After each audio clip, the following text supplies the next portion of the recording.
Hi guys, it's Kai here and welcome to a game called 80 Days. Essentially, I sort of looked at it, you just try to travel around the world in 80 days and you do some stuff. You talk to some people, meet some people, do some things. I don't know, we're just gonna do that. I found it on Steam. I think it came out a while ago. It was like Game of the Year or something by somebody in 2014.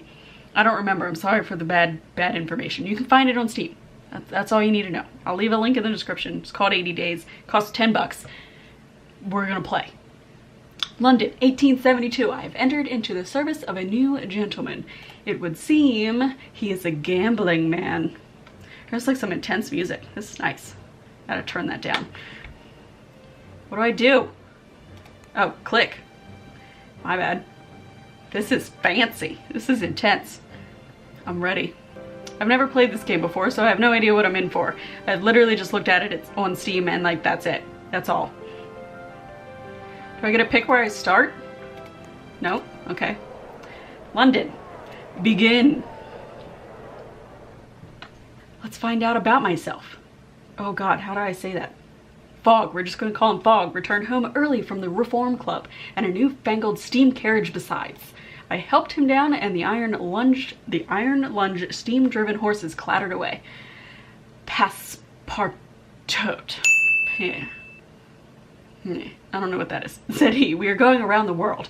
Okay, now I got options. Very good. I'm not even gonna question it. I murmured. Wow, I can't speak. I didn't murder anybody. Very good, I can't speak. Very good, monsieur. I murmured. Oh my god, I can't speak. I murmured dutifully, not believing a word of it. We shall circumnavigate the globe within 80 days. He was quite calm as he proposed this wild scheme. We leave for Paris on the 8:25 in an hour.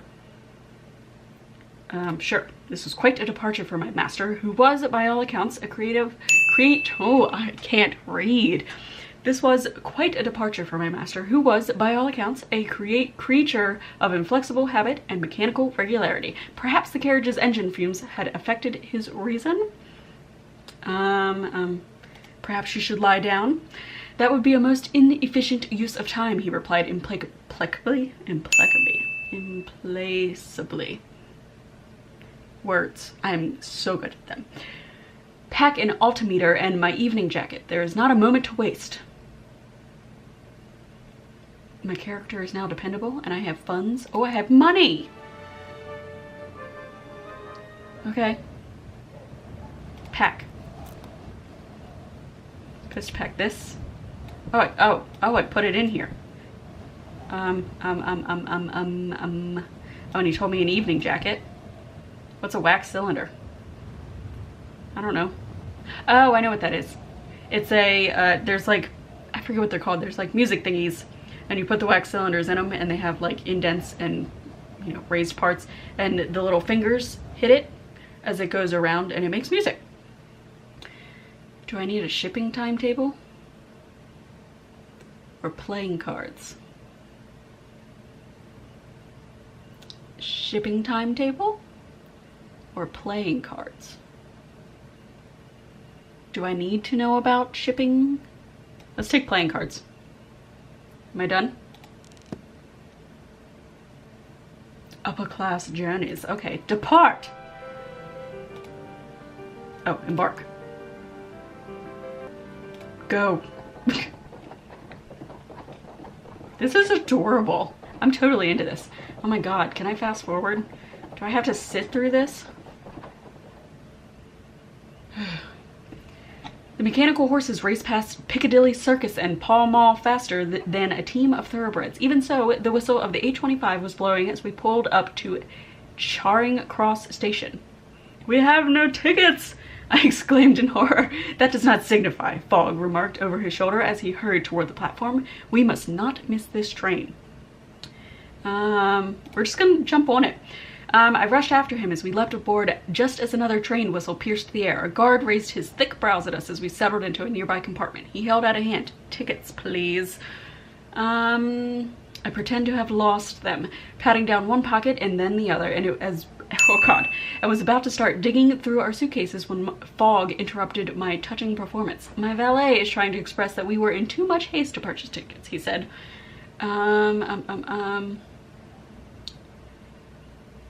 which was not at all my meaning and left me rather in doubt of my master's interpretive abilities. He was not a particularly theatrical man, it must be said. You may purchase them from me, the guard was saying, though it was more expensive. I'm afraid. £85, please. We're just gonna pay for it. I handed over the, oh, that's right, I have money, I should pay attention to that. I handed over the £85 and smiled a thin smile. From one working man to another, the guard gave me our tickets and slid the compartment door shut behind us with a pneumatic hiss. My funds have gone down somewhat, my relationship with Fogg has gone slightly worse, and my character is now courageous. I can talk to people? Let's talk. Let's talk about the journey. What is the purpose of a journey? Hefty wager, and I do not intend to lose. Okay, well, fine, don't tell us what we're doing. We're just gonna follow after you. Buying its purse. Okay, well, we can buy and sell stuff, is basically what I learned. Okay, now we wait. Oh. London smog gave way to rolling hills and pastures of Kentish countryside, still untouched by the hand of technological advancement. While I repacked our bags, passed the day in silence. We're just gonna pass the day in silence. We passed the day in silence until a guard rapped on our door for a few miles before Dover. We're about to submerge, he warned. Takes some people a bit funny, so watch out. Takes some people a bit funny, so watch out. Does that mean like I'm gonna take it weirdly? But it is safe, is it not? I asked a trifle nervously. I've done this route 300 times and haven't drowned. Oh God. The guard replied carelessly. Every inch of the AMPHITRITE Express has been examined and stamped with the artificious seal. This is the world's only bathscape locomotive. Press my face into the window glass. Of course I'm gonna look outside. Jeez. As the fins above the amp, we're gonna call it the amp. I can't say that. Fins above the amp wheels extended with a hydraulic hiss. Night fell and we plunged past the end of the track into the freezing water of the English Channel. Relationships with Fogg have improved slightly. The amp plowed through the water overnight and splashed up into a wider gauge French tracks at Calais as dawn broke. Do you have a route? Do you have a route?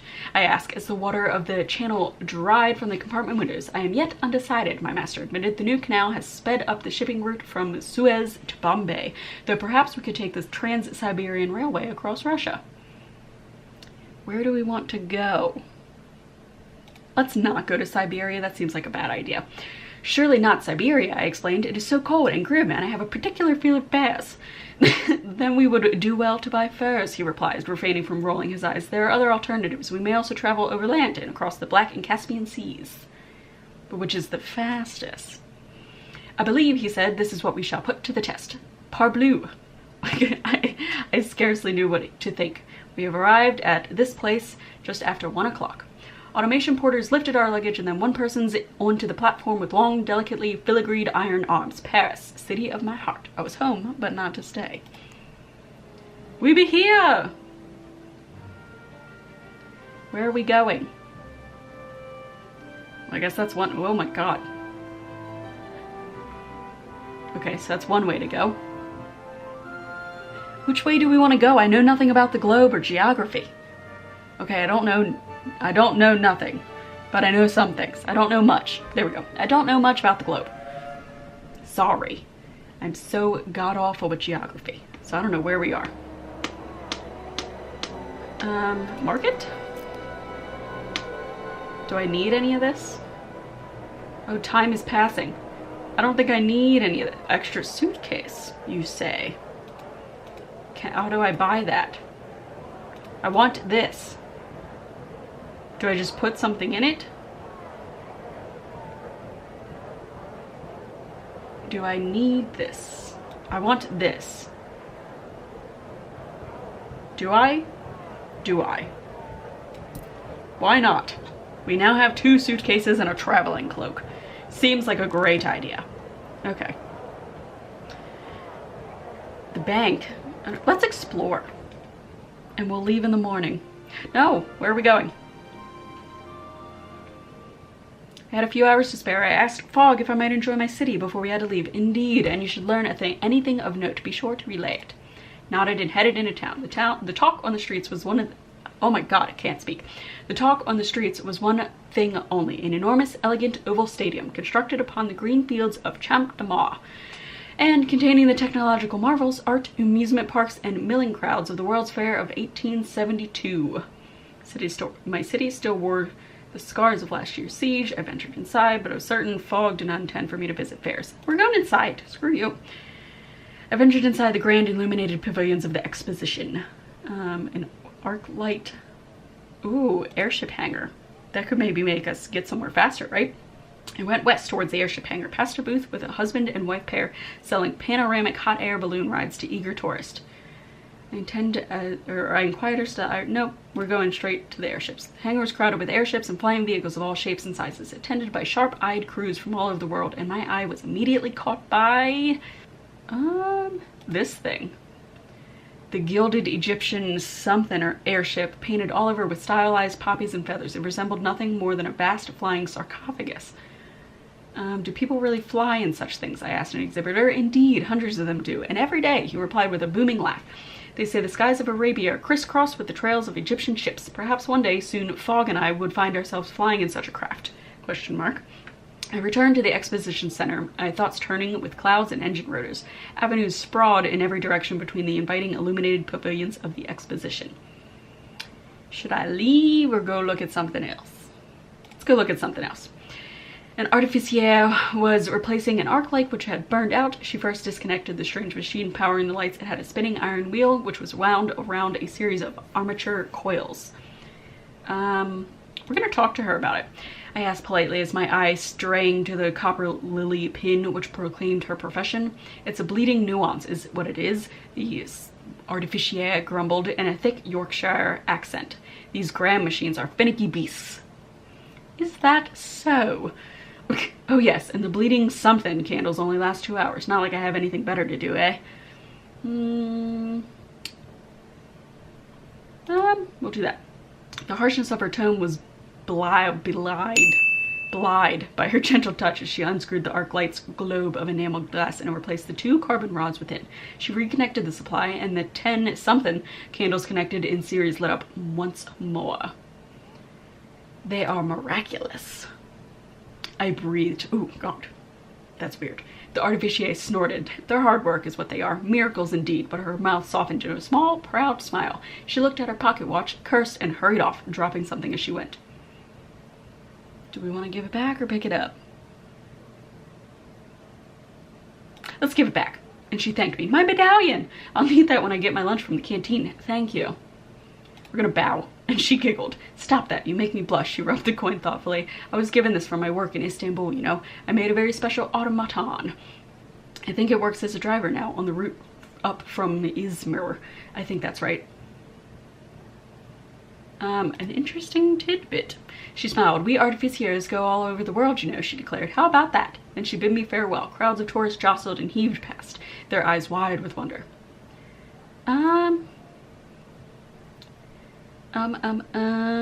Do we want to go to the guild or just leave?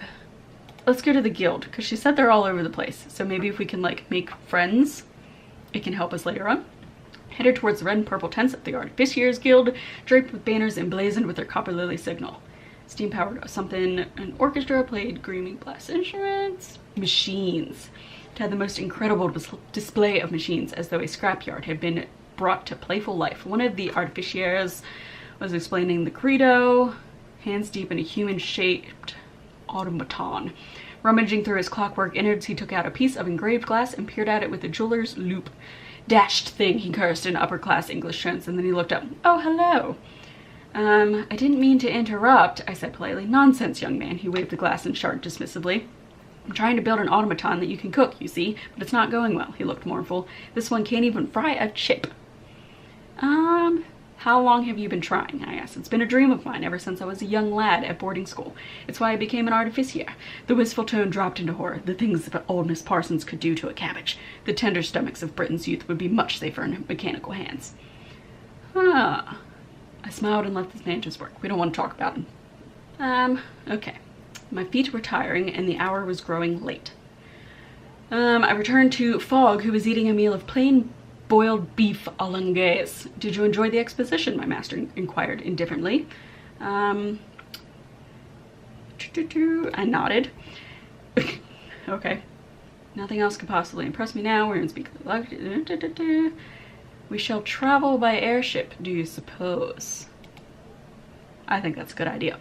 I think it highly likely, he replied. They are expensive, but extremely fast. I dreamed that night of mechanical wonders and automatons with beautifully enameled faces.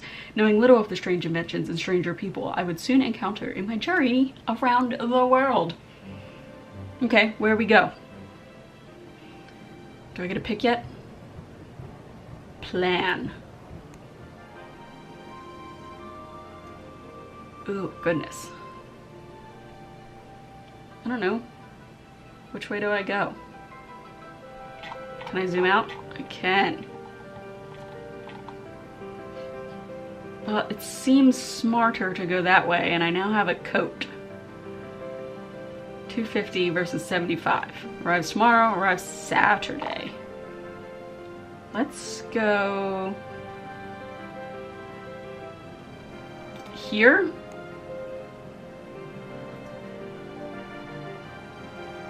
Yeah? Yes? How do I do so? Yes, that's where I want to go. Fine, do I have to stay? How do I, what? I don't know how to do this. No, okay, don't do that. Okay, so we have to stay. We had no choice but to stay. We took a hotel for the night. We will be comfortable here, Fogg remarked, but traveling overnight will often be more efficient, so we must board the longest journeys available where possible. This one. Perhaps, he replied, the short answer indicating, I think that one day journeys might often be more flexible in their timing and could allow for more connections. Still, the surrounds of the Hotel Ritz were most enjoyable. Okay, depart. Yes.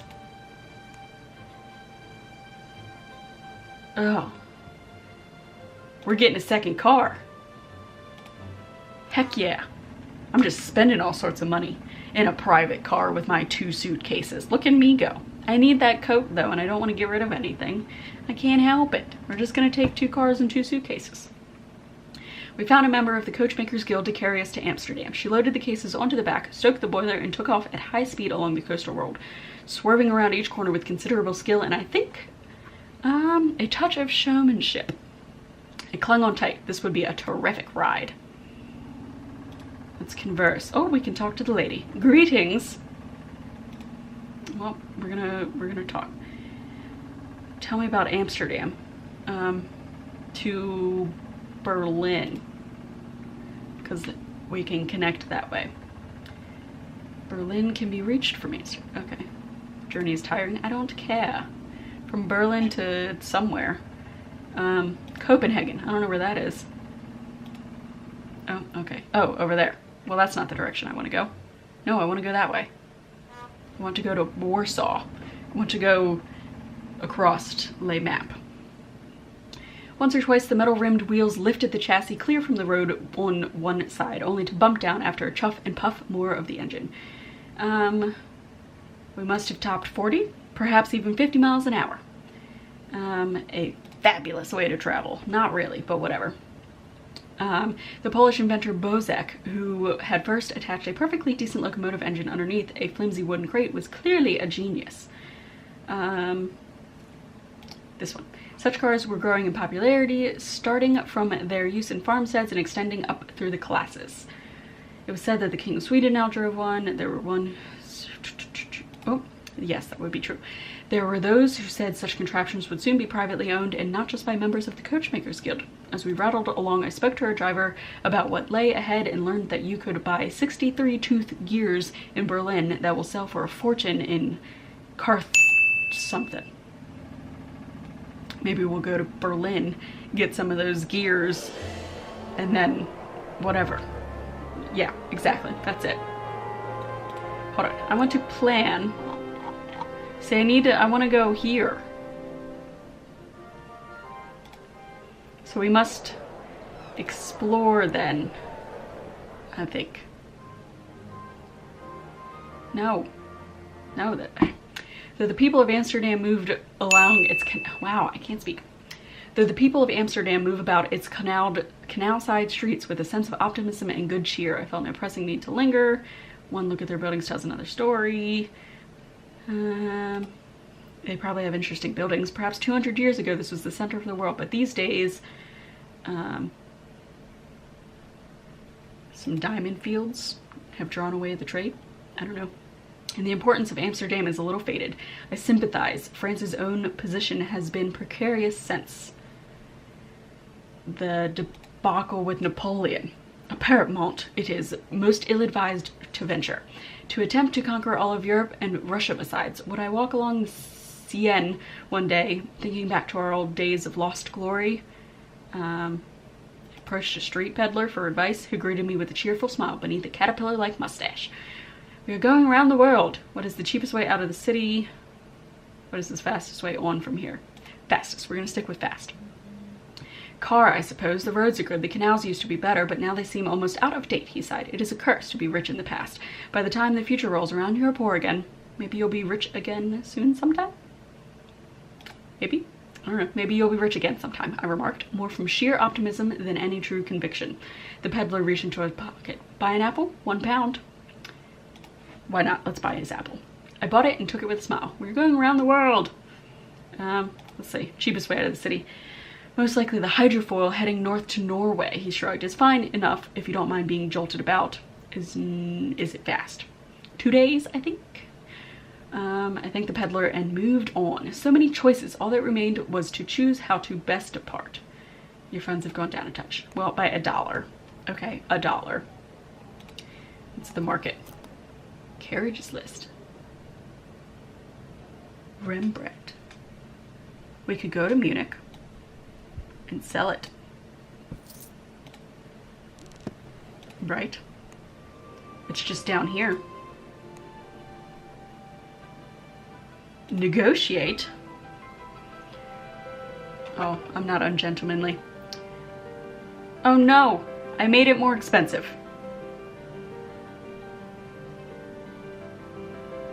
In 2 days.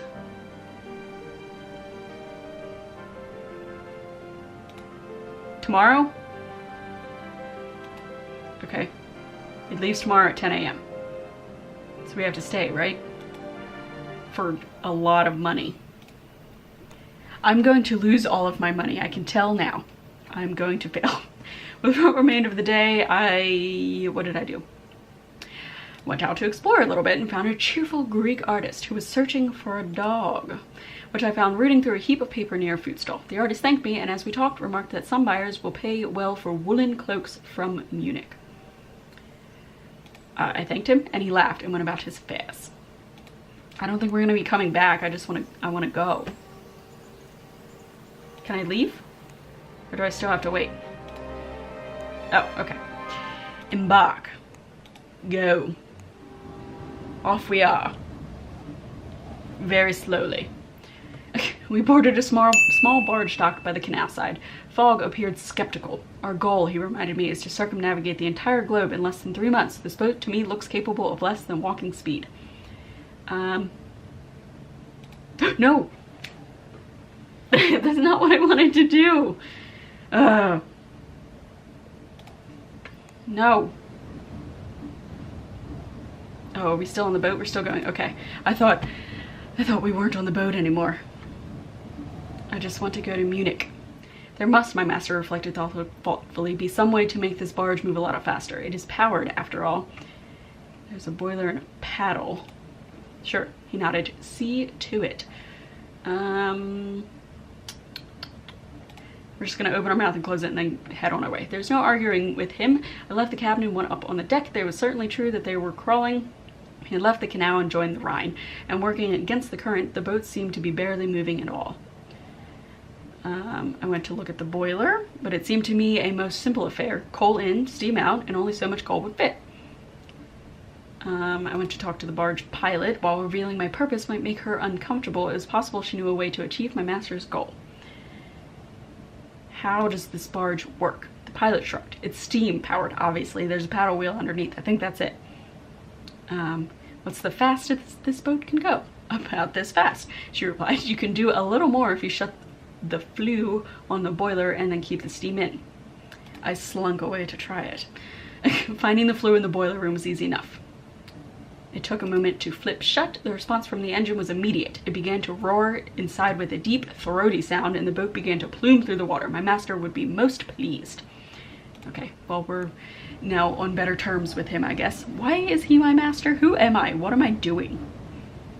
I'm not even going to talk to anybody. I don't want to talk to anybody.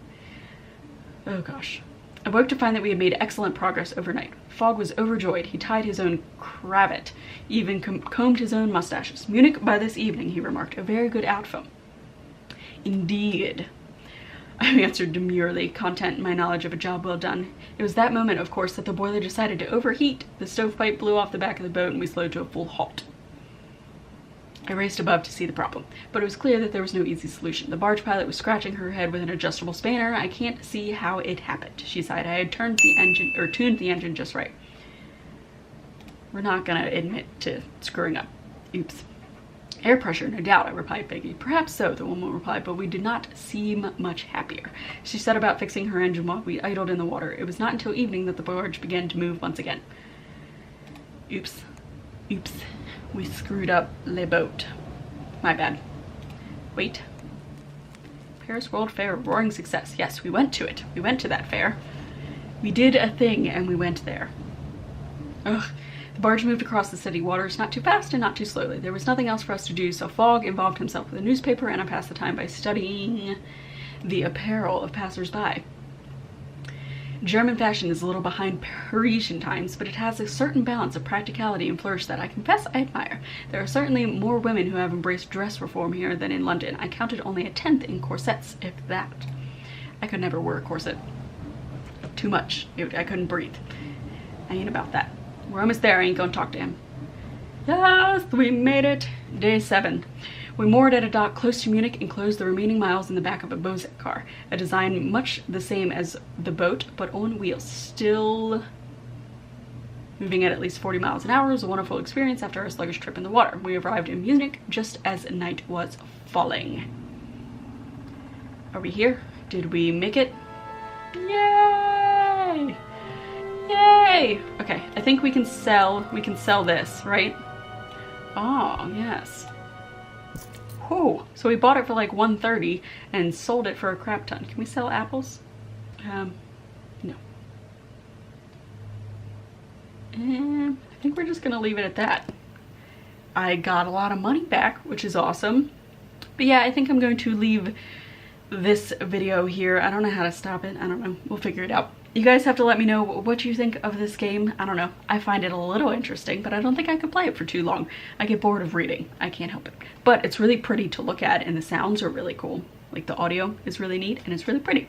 It's an interesting concept. We'll see if we can make it around the world in 80 days. I'm not quite sure. But anyways, thank you guys so much for watching. Leave your comments, suggestion, and feedback down below, and I will see you guys in the next video. Bye!